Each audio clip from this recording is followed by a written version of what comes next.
नवी मुंबईमध्ये आणि महाराष्ट्रामध्ये जेव्हा कोरोनाची साथ आली त्यावेळी अशी परिस्थिती होती की सर्व महाराष्ट्रातली लोक नवी मुंबईत येत होती, पण आमच्या इथले जे स्थानिक भूमिपुत्र असतील, आमच्याकडे रहिवासी असतील 40-40 वर्ष राहणारे, त्यांना बेड मिळत नव्हता, हॉस्पिटलमध्ये त्यांच्यावर उपचार होत नव्हते.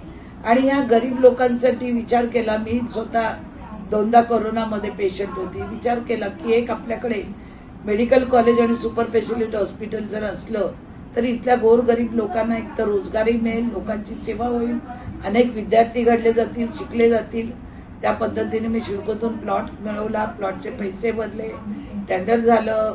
पण त्याच्यानंतर काही लोक आपल्या इथली म्हणजे आमच्याच पक्षातली एकमेकाला सांगून हे लोक कोर्टात गेली आणि कोर्टात गेल्यानंतर त्या कोर्ट कचेरीत गेले 2.5 वर्ष लागले. आणि मला वाटलं हा आता न्यायदेवतेवर माझा पूर्ण विश्वास होता, पण तरी ज्या पद्धतीने कोर्टामध्ये वकील दिले जात होते, एक केस उडली का दुसरी केस टाकायचे, तर मला असं वाटत होतं की लोकांचे स्वप्न आहे, ज्या लोकांनी माझ्यावर प्रेम केलंय, मला विश्वासाने 3 वेळा निवडून दिलंय, त्यांना सुद्धा medical college super speciality hospital पाहिजे होतं.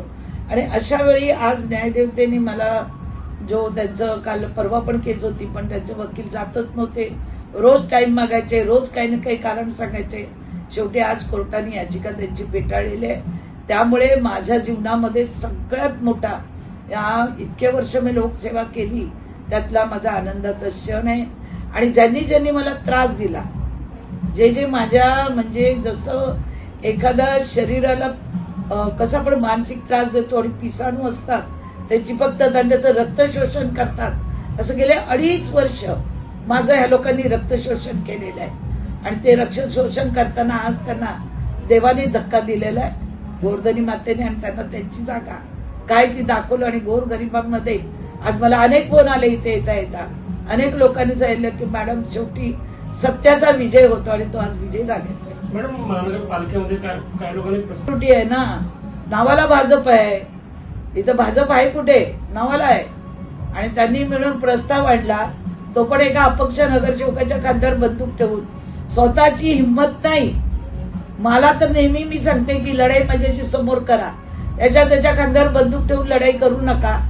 आणि काय झाले शेवटी तो प्रस्ताव गुंडाळून पडला ना भाषणामध्ये, शेवटी आले ना आमच्या वरून फोन, मग राहिला ना प्रस्ताव. पण हे प्रकार करायचेच कशाला? आता बघू ना कोण कामं मागायला येतं, कोण कमिशन मागायला येतं, मी बघते ना. आता येऊ द्या हॉस्पिटलमध्ये कोण येतं त्याचा नकाबच फाडून मी फेकणार आहे, कोणी येऊ द्या आता.